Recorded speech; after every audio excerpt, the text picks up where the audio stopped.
Hey everyone, if you're using Microsoft OneNote on a Windows computer, you've got access to one of the most powerful note-taking apps available. From organizing notebooks and creating pages to adding images, drawings, and checklists, OneNote helps keep everything in one place. In this tutorial, I'll give you a complete beginner's guide to using Microsoft OneNote on Windows, so let's get started. First, launch Microsoft OneNote from the Windows Start menu or desktop shortcut.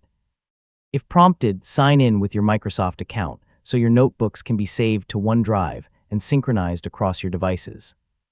After signing in, create a new notebook or open one you've already created.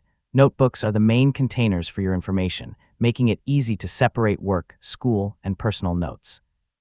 On the left, you'll typically find your notebooks in sections. Pages appear within each section, while the toolbar at the top gives you access to features like Home, Insert, Draw, and View. Spending a minute learning the layout makes everything easier. Click anywhere on a page and begin typing.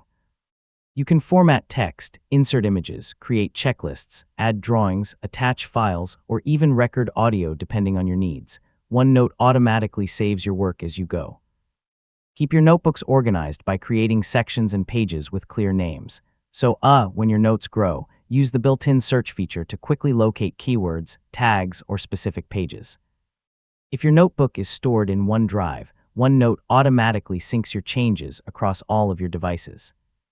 You can also share notebooks with other people for real-time collaboration whenever needed, and that's how to use Microsoft OneNote on Windows. Once you're familiar with the basics, you'll be able to organize information, capture ideas, and collaborate much more efficiently.